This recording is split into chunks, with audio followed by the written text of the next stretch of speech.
Hello students, welcome to success plus academy. मैं अनम भाटी, आपकी biology mentor. आज हम पढ़ेंगे द लिविंग वर्ल्ड चैप्टर 1 का पार्ट 3। इसके पहले हमने 2 पार्ट हमारे कंप्लीट कर लिए, जिसमें हमने काफ़ी सारी डिटेल इस चैप्टर की समझ ली है। इससे पहले अभी तक अगर आपने हमारा ऐप इंस्टॉल नहीं किया है तो इसे प्ले स्टोर से इंस्टॉल कीजिए। सक्सेस प्लस एकेडमी के नाम से ऐप वहाँ पर अवेलेबल है, जिस पर आपको PYQs, DPPs और रिकॉर्डेड लेक्चर्स अवेलेबल होंगे ऐप पर ही। अब हम पढ़ेंगे जो नेक्स्ट हमारा टॉपिक है वो है taxonomic categories. Classification is not a single step process but involves hierarchy of steps in which each steps represent a rank और कैटेगरी। क्लासिफिकेशन एक सिंगल स्टेप में होने वाला प्रोसेस नहीं है, इसके अंदर हायरार्की ऑफ स्टेप्स वहाँ पे प्रेजेंट होंगे। यानी कि ज़्यादा स्टेप्स होने को हम हायरार्की बोलते हैं, जिसके अंदर बहुत सारे रैंक्स हो सकते हैं और कैटेगरीज हो सकती है। Since the category is a part of overall taxonomic arrangement, जो कैटेगरीज है वो पूरे टैक्सोनॉमिक अरेंजमेंट का एक पार्ट है, जिसको हमने क्या बोला है यहाँ पे टैक्सोनॉमिक कैटेगरी। यानी कि हमें एक अलग अलग स्टेप्स करके हम जिस भी कैटेगरी में उस ऑर्गेनिजम्स को वहाँ पे प्लेस करेंगे, तो उस पूरे प्रोसेस को, पूरे क्लासिफिकेशन के प्रोसेस से लेकर के कैटेगराइज तक, उसको हमने क्या बोला, taxonomic categories. All the categories together constituents the taxonomic hierarchy. अगर हम इन कैटेगरीज की साथ में लेकर के बात करते हैं, जो इनके सारे स्टेप्स को हम मिला करके बात करेंगे, तो उसको हम टैक्सोनॉमिक हायरार्की बोलते हैं। Each category refers to as a unit of classification, in facts represent a rank and it is commonly termed as a taxon. जो सारी कैटेगरीज है इसको हम एक यूनिट के तौर पे बोलते हैं, क्लासिफिकेशन की एक यूनिट है, या फिर हम इसे एक रैंक की तरह रिप्रेजेंट करते हैं, या फिर हम इसे कॉमन टर्म में एक वर्ड दिया है जिसको हम टैक्सॉन बोलते हैं। The taxonomic categories and hierarchy can be illustrated bye an example. अब टैक्सोनॉमिक कैटेगरी और हायरार्की क्या है, इसको हम एक एग्जाम्पल के थ्रू समझेंगे। Insects represent a group of organism sharing a common features like 3 pair of jointed legs. Insects जो होते हैं वो एक ऐसा ऑर्गेनिज्म है जिनके अंदर एक कॉमन फीचर पाया जाता है, यानी कि 3 पेयर ऑफ जॉइंटेड लेग्स। तो जब भी हम इंसेक्ट्स की बात करेंगे तो हमें ये बात यहाँ पे याद रहेगी कि हमने इसको इस कैटेगरी में डिवाइड किया था, या फिर इसको इस कैटेगरी में हमने बांटा है।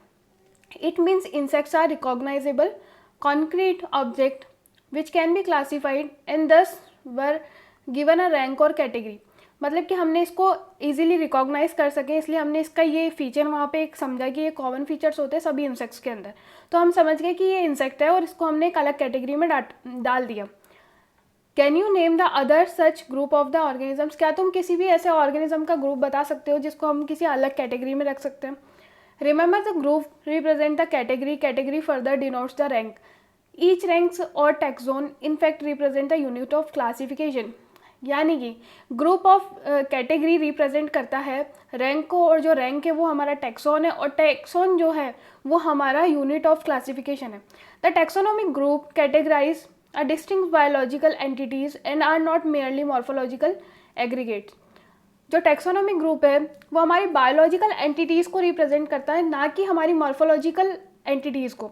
यानी कि वो मॉर्फोलॉजिकल सिमिलर है या नहीं, ये चीज़ इसमें नहीं बताई गई है, लेकिन वो जो बायोलॉजिकल चीज़ें जो उनके अंदर सिमिलर है, उस चीज़ को हम उस चीज़ से लेकर के हम उसे कैटेगराइज करते हैं। Taxonomical studies of all known organisms have led to the development of common categories such as the kingdom, phylum, division, class, order, family, genus and species. जो टैक्सोनॉमिकल स्टडीज़ है उसमें जो ऑर्गेनिजम्स को हमने डाला है वो ऐसे कैटेगराइज किया है, किंगडम के अंदर अलग है, फाइलम में अलग है, डिवीजन में अलग है, क्लास में अलग है, ऑर्डर, फैमिली, जीनस और स्पीशीज़, इन सब में हमने अलग अलग तरीके से उनको डिवाइड किया है। All organisms include those in a plants and animal kingdoms have species as the lowest category. जितने भी ऑर्गेनिजम्स हैं उनको हमने प्लांट और एनिमल किंगडम के अंदर डिवाइड किया है अलग अलग स्पीशीज़ के तौर पे।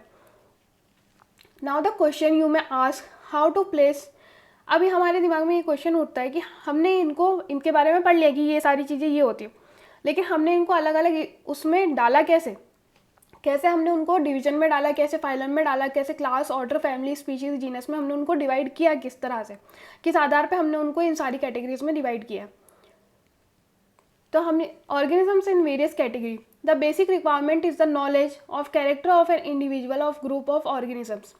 हमें यहाँ पे इनको अलग अलग कैटेगरी में डालने के लिए सबसे ज़्यादा बेसिक रिक्वायरमेंट किस चीज़ की, हमारे पास में इस चीज़ की नॉलेज होनी चाहिए कि वो जो ग्रुप ऑफ ऑर्गेनिजम्स है उनके अंदर सिमिलर कैरेक्टरिस्टिक्स क्या क्या है।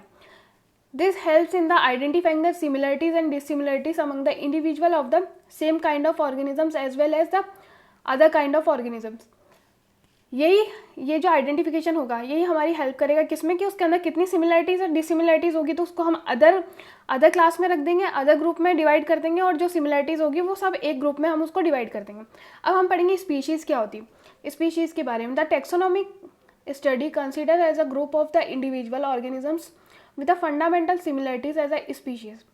टैक्सोनॉमिक स्टडीज़ ने ये चीज़ कंसीडर करके बताया कि जो इंडिविजुअल ऑर्गेनिजम्स हैं उनके अंदर जितनी भी फंडामेंटल सिमिलरिटीज़ होगी उसको हम स्पीशीज़ बोलते हैं।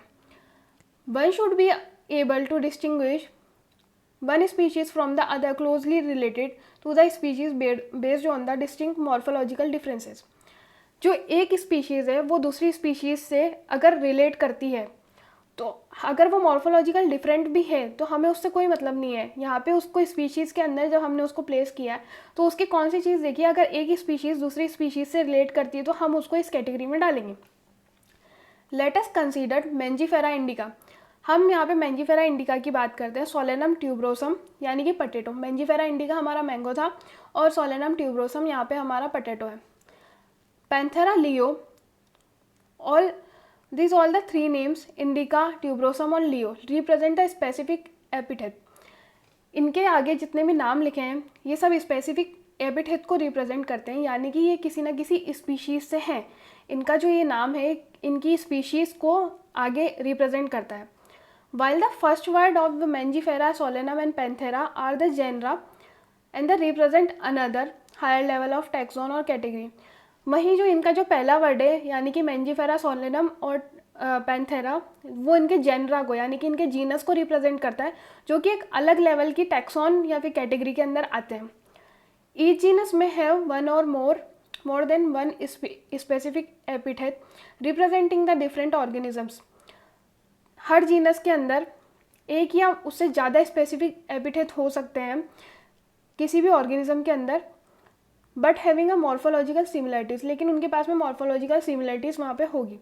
एग्जाम्पल के तौर पे Panthera has another species specific epithet called Tigris and Solanum includes the specific species like nigrum. तो ये दोनों अलग अलग हैं लेकिन इनके स्पेसिफिक एपिथेट जो हैं वो अलग हैं, लेकिन ये सब एक ही कैटेगरी से बिलोंग करते हैं। Human being belongs to a species sapiens which is grouped in the genus Homo. जो ह्यूमन बींग है वो स्पीशीज से तो बिलोंग करते हैं सेपियंस से, लेकिन उनको जिसमें ग्रुप्ड किया हुआ है उनका जो जीनस है वो होमो है। The scientific name thus the human being written as a Homo sapiens. तो हमारा जो साइंटिफिक नेम है ह्यूमन बींग्स का वो क्या है, होमो सेपियंस, क्योंकि होमो हमारा जीनस है और स्पीशीज़ हमारी सेपियंस हमारा स्पीशीज़ है। अब जीनस क्या है, हमने देखा कि हमने स्पीशीज़ में किस तरह से कैटेगराइज किया है उन सारी चीज़ों को। अब जीनस के अंदर हमने कैसे कैटेगराइज करेंगे। Genus comprises a group of related species which has a more characters common in the comparison to species of other genera. Genus के अंदर क्या होता है कि जो स्पीशीज़ है वो एक दूसरे से ज़्यादा कैरेक्टर उनके अंदर सिमिलर होते हैं comparison to species of other genera. किसी अदर जेनरा के मुकाबले उनके खुद के पास में एक दूसरे से रिलेटेड ज़्यादा कैरेक्टर उनके पास में सिमिलर होते हैं। We can said that the genera are aggregated of closely related species. हम ये चीज़ कह सकते हैं कि जेनरा एक ऐसी चीज़ है जो कि दो क्लोजली रिलेटेड स्पीशीज़ को बताती है। एग्जाम्पल के तौर पे यहाँ पे दिया है पटेटो और ब्रिंजल, दोनों ही अलग अलग है, हमें ये चीज़ पता है। टू डिफरेंट स्पीशीज़, ये दोनों अलग अलग स्पीशीज़ है, but both are belongs to a same genus, लेकिन इनका जो जीनस है वो सेम है, सोलेनम। ऐसे ही जो है लोयन हो गया, लियोपर्ड हो गया और टाइगर हो गया, ये तीनों ही अलग अलग हैं। इनका जो ये तीनों अलग अलग है, इनका जीनस अलग अलग है, लेकिन ये एक ही उससे बिलोंग करते हैं। इनका पैंथेरा जो है वो सेम है, यानी कि this genus differ from another genus. जैसे कि ये वाला जो जीनस था ये अलग हो गया, लेकिन जो इनकी जो स्पीशीज़ है वो सेम हो गई, ठीक है। वैसे ही फेलिस करके एक अलग से जीनस होता है जिसके अंदर हमने सारी कैट्स को इंक्लूड किया है। फैमिली क्या होती है, the next category is family has a group of related genera with still less number of similarities. इनके पास में लेस नंबर ऑफ सिमिलरिटीज़ होती है, लेकिन as compare to genus and species, genus और स्पीशीज़ के पास में ज़्यादा सिमिलरिटीज़ थी। अभी तक हम देखते हुए आए हैं कि उसमें हमने सिमिलरिटीज़ के तौर पर उन चीज़ों को वहाँ पे रखा था कि जीनस में कौन आएंगे जिसके अंदर 2 से ज़्यादा कैरेक्टर्स होंगे, और स्पीशीज़ में कौन थे जो 2 स्पीशीज़ एक दूसरे से रिलेट कर रही थी, उनको हमने उसके अंदर रखा था। लेकिन फैमिली के अंदर ऐसा नहीं है। फैमिली के अंदर ये है कि इसके अंदर अब क्या है कि ज़्यादा सिमिलरिटीज़ नहीं मिलती उन सारी चीज़ों की एज़ कम्पेयर टू जीनस और स्पीशीज़। तो families are characterised on the basis of both vegetative and reproductive features of the plants species. तो फैमिलीज जो है वो इस चीज़ पर बेस्ड किया है, उसका कैरेक्टराइज जो किया है वो इस चीज़ पर है, वेजिटेटिव या रिप्रोडक्टिव फीचर होना चाहिए प्लांट की स्पीशीज़ के अंदर। Among the plants, for example, हम यहाँ पे प्लांट्स के अंदर एग्जाम्पल लेते हैं, 3 different genera Solanum, Petunia and Datura are placed in a family Solanaceae. Solanum, Petunia and Datura, इन सबको हमने एक ही फैमिली के अंदर प्लेस किया है, वो है सोलेनेसी। अमंग एनिमल्स, एनिमल्स के अंदर अब हम देखें जेनरा पैंथेरा, जिनका जीनस एक ही है पैंथेरा, लेकिन वो अलग अलग है, लॉयन है, टाइगर है और लेपर्ड है। Is put along the with the genus of Felis. तो फेलिस को हमने किस में किया था? फेलिस हमारी कैट की फैमिली है, तो इसके अंदर सारी कैट्स आ जाएंगी फेलिडे फैमिली के अंदर। Similarly if you observe the features of the cat and dog, हम यहाँ पे अगर देखें तो हम बात करें कैट और डॉग की, तो हमें बहुत सारी सिमिलरिटीज़ दिखती है और बहुत सारी डिससिमिलरिटीज़ भी दिखेगी। जब भी हम कैट और डॉग के बारे में देखेंगे तो उनमें बहुत सारी सिमिलरिटीज़ तो होना तो इनको एक में चाहिए, लेकिन कुछ इनकी डिससिमिलरिटीज़ की वजह से अलग अलग है। They are separated into 2 different families. Cats को हमने फेलिडे फैमिली में रखा है और जो हमारे डॉग्स हैं उनको हमने कैनिडे फैमिली के अंदर डाला है। तो इस तरह से हमने फैमिली के अंदर जिन भी ऑर्गेनिजम्स की कुछ ना कुछ सिमिलरिटीज़ मिलती है जो जीनस से मिलकर के आई है, जिनके जीनस सेम होंगे लेकिन उनकी फैमिलीज अलग हो सकती है, ज़रूरी नहीं है कि उनकी फैमिली भी सेम होगी। ऑर्डर क्या होता है? You have seen earlier that categories like species, genus and the families are based on the number of similar characters।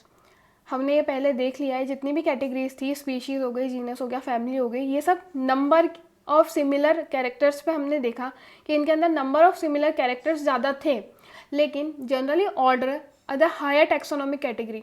लेकिन अब जो ऑर्डर की हम बात करते हैं तो एक हायर टैक्सोनॉमिक कैटेगरी है, are identify based on the aggregates of the characters. इसमें ज़रूरी नहीं है कि हम जितने कैरेक्टर्स चाहते हैं उतने मिले, इसके अंदर जैसे ही हम ऊपर की तरफ बढ़ते जाएंगे वैसे कैरेक्टर्स हमारे कम होते जाएंगे। उस चीज़ को हम आगे समझेंगे कैसे। Order being a higher category, order को हमने एक हायर कैटेगरी में रखा है, is the assemblage of the families which exhibit a few similar character. Order के अंदर अब जितनी भी फैमिलीज थी उनके अंदर जो जो कैरेक्टर्स मिलते हैं उनको हमने असेंबलाइज किया हुआ है। The similar characters are less in number as compared to a different genre included in a family। जो सिमिलर कैरेक्टर्स हैं वो कम हैं जब हमने उनका अलग अलग जेनरा देखा और उनको फैमिली के अंदर इंक्लूड किया था। अभी हमने लास्ट में पढ़ा कि फैमिली में कैसे हमने उनको इंक्लूड किया है। उनका जेनरा नहीं मिलता है लेकिन फिर भी हमने उनको अलग अलग फैमिलीज़ में इंक्लूड किया है। Plant families like Convolvulaceae, Solanaceae are included in order to Polemoniales.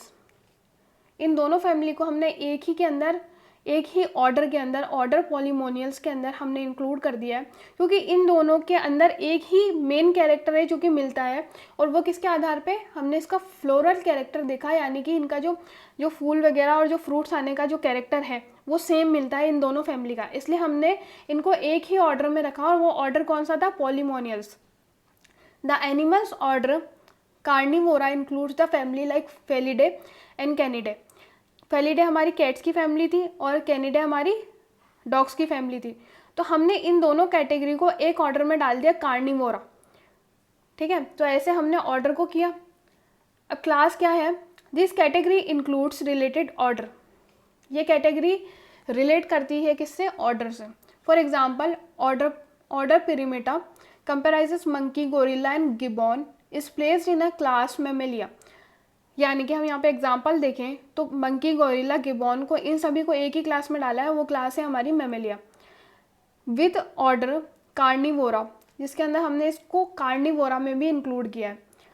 That includes animals like tiger, cats and dogs. तो ये सभी ज़्यादा जितने भी एनिमल्स हैं इन सबको हमने कौन सी क्लास में इंक्लूड किया? Class Mammalia. हमने यहाँ पे एक क्लास बना दी जिसके अंदर कार्निवोरा तो ऑर्डर था हमारा, और ये जितने भी एनिमल्स हैं ये अलग अलग ग्रुप से, हमें पता है ये सारे अलग अलग फैमिली से बिलोंग करते हैं, लेकिन हमने एक क्लास जो बनाया उसका नाम था मैमेलिया, यानी कि सारे मैमल्स जितने भी हैं जिनके भी 4 पैर हैं या फिर 2 पैर, 4 पैर हैं, मतलब कि 2 हाथ हैं 2 पैर हैं, तो इन सभी चीज़ों को हमने जो कि बच्चे देते हैं, तो इनकी सारी कुछ सिमिलरिटीज़ को देखते हुए उन सबको एक क्लास का नाम दिया और वो क्लास थी क्लास मैमेलिया।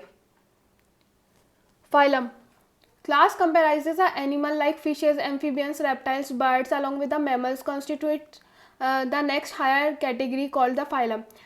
इस क्लास के अंदर ये सारी चीज़ें आती हैं, फिशेस आती हैं, एम्फीबियंस आते हैं, और हम इसमें बात करें तो फाइलम क्या चीज़ होती है, फाइलम के अंदर एक कॉमन कैरेक्टर ले लेते हैं जिसके आधार पे उन सारी चीज़ों को कैटेगरी, उन सबको फाइलम के अंदर बनाया जाता है कि ये सब चीज़ें ये फाइलम के अंदर आएगी।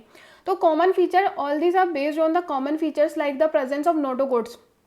जितने भी फिशेस हो गए, एम्फीबियंस हो गए, अगर इनके पास में नोटोकोड्स प्रेजेंट है तो वो एक में हो जाएंगे, dorsal hollow neural system present है। तो ये सारी चीज़ें किसके अंदर आ गई, फाइलम कॉर्डेटा के अंदर। तो फाइलम्स के अलग अलग नाम दिए क्योंकि हमारे फाइलम्स की लिस्ट भी बहुत बड़ी है, तो वो तुम आगे हायर क्लासेस में पढ़ोगे कि फाइलम बहुत सारे होते हैं। तो इन सभी को अगर इनके अंदर कोई भी कॉमन फीचर मिलता है तो उनका एक पर्टिकुलर फाइलम का नाम दिया जाता है।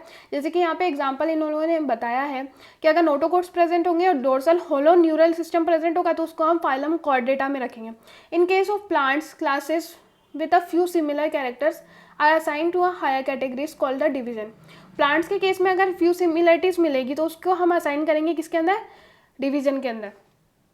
फाइलम की जगह प्लांट्स की जब हम बात करेंगे तो इस जगह पे डिवीजन आ जाएगा। किंगडम की अगर हम बात करें तो ये सबसे बड़ा हमारा जो है, हमने कैटेगरी यहाँ पे देखी वो किंगडम है हमारी। All the animals belonging to a various phyla are assign to a highest categories called the kingdom Animalia. यानी कि अब जितनी भी चीज़ों को हमने अलग अलग डिवाइड किया था, यहाँ तक पहुँचते पहुँचते हमने उसको एक, सारे जानवरों को एक ही किंगडम का नाम दिया, किंगडम एनिमेलिया, जिसके अंदर हमने जितने भी जानवरों के बारे में पढ़ा था उनमें जो भी सिमिलरिटी थी, डिसिमिलरिटी से हमें उससे कोई मतलब नहीं, लेकिन हमने उन सबको एक में प्लेस कर दिया, उसका नाम था kingdom animalia. In this classification systems of the animals, classification of system animals के अंदर हमने ये देखा कि हमने किंगडम एनिमेलिया बनाया जिसके अंदर हमने उन सारी चीज़ों को एक साथ इंक्लूड कर दिया। द किंगडम प्लांटे, यानी कि किंगडम प्लांटे भी हमने बनाया जिसके अंदर हमने सारे प्लांट्स, चाहे वो कैसे भी थे, लेकिन हमने उन सबको यहाँ पे इंक्लूड कर दिया। The taxonomic categories of species to a kingdom have been shown in the ascending order starting with the species in a figure 1.1, जो कि अब हम देखेंगे। तो फिगर 1.1 में ये चीज़ यहाँ पे देखी है हमने। अगर हम नीचे की तरफ आते हैं तो हमें ज़्यादा सिमिलरिटीज़ मिलेगी, लेकिन अगर हम ऊपर की तरफ बढ़ रहे हैं तो हमें डिसिमिलरिटीज़ ज़्यादा मिलेगी। असेंडिंग ऑर्डर में हमें इसमें डिसिमिलरिटीज़ ज़्यादा मिलेगी। तो ये ऑर्डर है जिस ऑर्डर में हम लिखते हैं, और यहाँ से हर बार कोई ना कोई क्वेश्चन आता ही है, तो ये चीज़ इंपॉर्टेंट है। के बाद में decreasing lower the taxon more are the characteristics that the members within the taxon share. Higher the category, greater is the difficulty of the determining the relationship to other taxa at the same level. Hence the problem of the classification becomes the more complex. जो चीज़ मैंने बताई कि हम ऊपर से नीचे जाएंगे तो हमें ज़्यादा सिमिलरिटीज़ मिलेगी, और नीचे से ऊपर की तरफ बढ़ेंगे तो हमारी सिमिलरिटीज़ जो है वो बिल्कुल कम होती जाएगी। हायर कैटेगरीज़ की तरफ जैसे जैसे हम मूव करेंगे तो सिमिलरिटीज़ कम हो जाएगी। तो यहाँ पे एक टेबल दिया है, टेबल 1.1, जिसके अंदर हमें कुछ टैक्सोनॉमिक कैटेगरीज के बारे में, कुछ ऑर्गेनिजम्स का यहाँ पे बताया है, जिसके अंदर मेन है हाउस फ्लाई है, मैंगो है, वीट है। इसकी बायोलॉजिकल नेम और कॉमन नेम यहाँ पर है, ये कौन से जीनस से है, कौन सी फैमिली से, कौन से ऑर्डर से, कौन सी क्लास से, कौन सा फाइलम या डिवीजन यहाँ पर है। तो ये एग्जाम पॉइंट ऑफ व्यू से बहुत इंपॉर्टेंट टेबल है, इसको रट लो या याद कर लो जैसी इच्छा। हमारा यहाँ पे ये लेक्चर ख़त्म होता है। हमने इसका पार्ट 3 यहाँ पे कंप्लीट कर लिया। मैंने इसको चैप्टर को 4 पार्ट्स में डिवाइड किया है, तो यानी कि हमारा लास्ट पार्ट हम इसके बाद करने वाले हैं। कोई भी दिक्कत हो कमेंट सेक्शन में पूछ सकते हो, कोई भी question related problems. Thank you.